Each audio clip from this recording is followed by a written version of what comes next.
All right, guys. So here is what I would call a shocking development. Now, all of the international attention is focused on Israel and Gaza, and Russia and Ukraine are not really center stage anymore.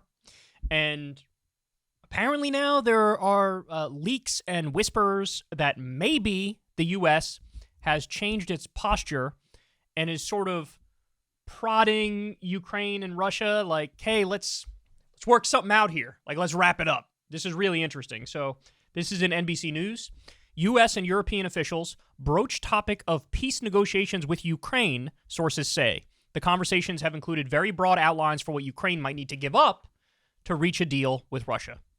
Okay.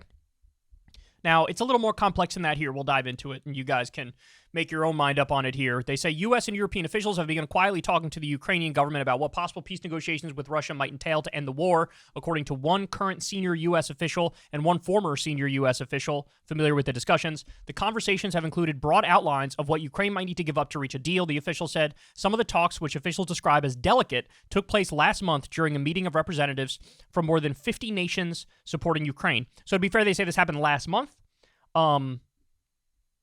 I don't know. I guess that I'm not sure how the timeline works out there in terms of did this happen after October 7th? I'm not sure. Took place last month during a meeting of representatives from more than 50 nations supporting Ukraine, including NATO members known as the Ukraine Defense Contact Group, the officials said. The discussions are an acknowledgement of the dynamics militarily on the ground in Ukraine and politically in the U.S. and Europe, officials said. They began amid concerns among U.S. and European officials that the war has reached a stalemate and about the ability to continue providing aid to Ukraine.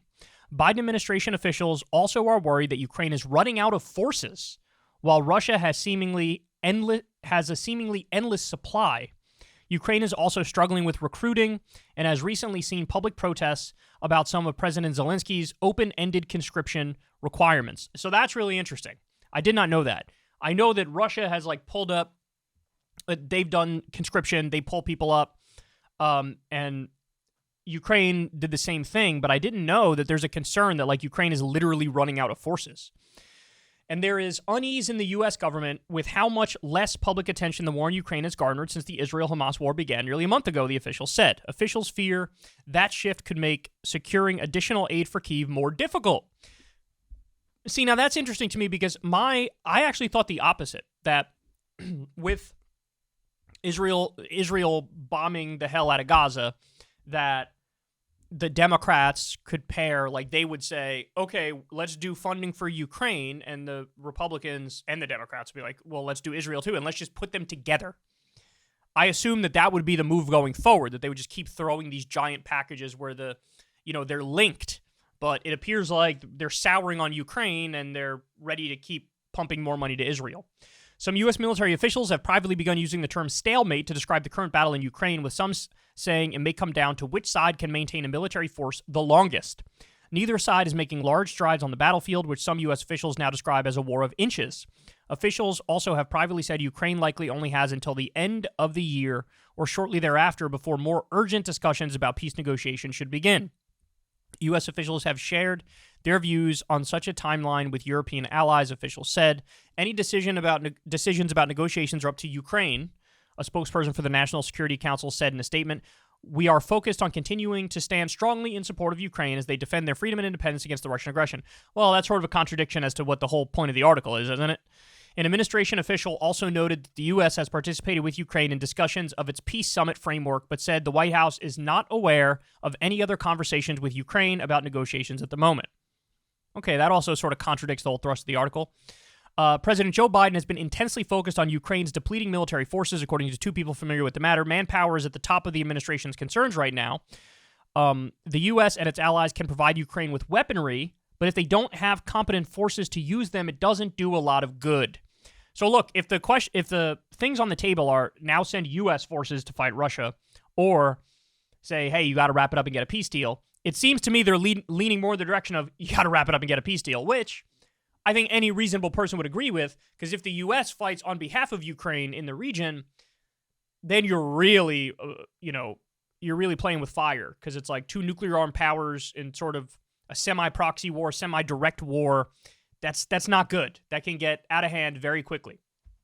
Biden has requested that Congress authorize additional funding for Ukraine, but so far the effort has failed to progress because of resistance from some congressional Republicans. The White House has linked aid for Ukraine and Israel in its most recent request. That has support among some congressional Republicans, but other GOP lawmakers have said they'll only vote for an Israel-only aid package. That is amazing, man. That is amazing. Like, look, if you ask me, Kyle, you have to pick one. Are we going to send aid to Ukraine or aid to Israel? Obviously, I go Ukraine over Israel because Ukraine is genuinely acting defensively, whereas Israel at this point is just offensively bombing civilians relentlessly. So that's a given. But the Republicans, of course, they warp it and flip it. They're like, well, definitely give it to Israel, but let's stop there. It's amazing, man. Before the Israel-Hamas war began, White House officials publicly expressed confidence that additional Ukraine funding would pass Congress before the end of this year, while privately conceding concerns about how difficult that might be. Biden had been reassuring U.S. allies that Congress will approve more aid for Ukraine and planned a major speech on the issue. Once Hamas terrorists attacked Israel on October 7th, the president's focus shifted to the Middle East, and his Ukraine speech morphed into an Oval Office address about why the U.S. should financially support Ukraine and Israel. Yeah, he did a clunky speech trying to link the two together. It was really weird, because I mean, there is like a fundamental contradiction in support going to both Ukraine and Israel. You know, in theory, it would make more sense. If you fund Russia and Israel, that would make more sense. If you fund Ukraine and Palestine, that would make more sense. Doing Ukraine and Israel is just classic, like, contradictory U.S. policy, all based on who are our allies and who are our enemies, and like the morality of the situation and the aggression be damned, right? Then they go on to bring up Putin. They say, is Putin ready to negotiate? The Biden administration does not have any indication that Vladimir Putin is ready to negotiate with Ukraine, two U.S. officials said. Western officials say Putin still believes he can wait out the West or keep fighting until the U.S. and its allies lose domestic support for funding Ukraine, or the struggle to supply Kyiv with weapons and ammunition becomes too costly. So that's really interesting. They're saying, look, even if we agree and we prod Zelensky to do talks, does Putin actually want to talk, or is he just playing the waiting game where he'll just wait out the West and then take over all of Ukraine, potentially even Kyiv? I don't know. I genuinely don't know. But look, it seems like the conversation now is, what could a framework for a peace deal be? But then, of course, the logical reaction is, well, what if Russia and Ukraine agree, and then Russia immediately goes back on it and keeps waging war and tries to take more territory, which is very possible. You're rolling the dice with that. No matter what happens, if you make a deal, you are rolling the dice with potentially having Ukraine look like Neville Chamberlain and having the U.S. look like Neville Chamberlain. Yeah, peace in our time, and then boom, it all goes away. But there is also the possibility that you come up with a framework for peace, you agree to a peace deal, and then it works, and then that's the end of the hostilities. That is possible. But look, I'm sure that it's tough for negotiators to sort of sketch out what a framework would look like, because we see this all the time. Everybody has their stances, and their stances are, give me everything. And then you kind of somehow got to meet in the middle. My guess is Russia's like, obviously we keep Crimea, and then we get all of the Donbass, right? Like, I'm sure that's where they're at. I don't know. Would the U.S. be willing to say, and would Ukraine be willing to say, okay, Crimea's already been gone for a long time, fine, but now let's negotiate a percentage of the Donbass? I don't know. I genuinely don't know. Are they going to draw lines around where there are ethnic Russians? How concerned are they going to be with the distribution of natural resources? Because remember, a lot of the area that Putin took over, primarily in Ukraine, they had just discovered natural gas there, and so that was one of the reasons why they took it over. But look, this is all difficult, but the main point here is they're saying, hey, now we're focused on Israel, www.wrapitup.com. And then it's like, are we ever really going to get to a place where a framework is agreed upon and then it actually holds, right? And basically, Ukraine has the biggest problem they could have, which is if you're running out of personnel and people can't fight the war for you, again, then maybe Putin is just going to wait and try to,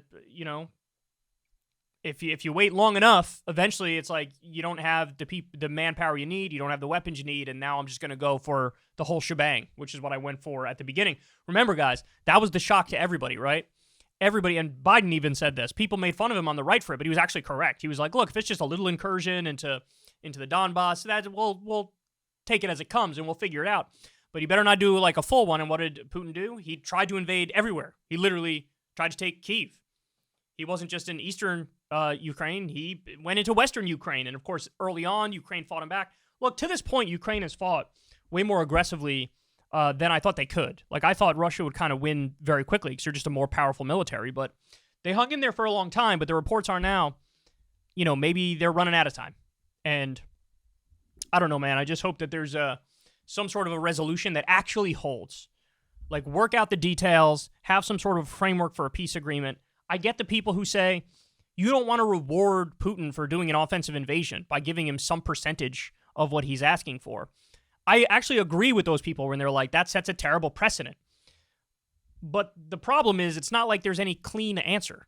If the clean answer is just have Ukraine win the war, okay, but what if they can't, right? Like, what if they can't? What if they don't have the manpower or the ability to win it? And that in this waiting game, Russia's guaranteed to win. What then? Then it gets a lot more difficult. Then you're in a position where you have to sort of negotiate a peace agreement and hope it holds, right? And so that's kind of where we're at here.